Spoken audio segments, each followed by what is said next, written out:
iQOO is preparing to launch its latest smartphone, the iQOO Neo 11, tomorrow in China.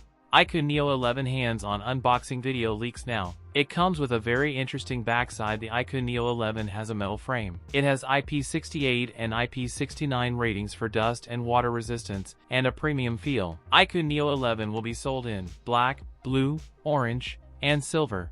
Include a 50-megapixel main camera with OIS support, an ultra-wide-angle lens. The Neo 11 features a 6.82-inch flat LTPO display with a 2K resolution. Effectively, panel supports a 144 Hz refresh rate. The screen uses BOE's Q10 Plus luminous material, an ultrasonic in-display fingerprint sensor. The Neo 11 runs on Qualcomm's Snapdragon 8 Elite processor and Origin OS 6. Features 16 GB of LPDDR5X Ultra RAM and UFS 4.1 storage, which is based on Android 16, a 7,500 mAh battery, and 100W fast charging support. That's it for today's video. If you enjoyed it, don't forget to like, comment, and subscribe for more content. Thanks for watching, and I'll see you in the next one.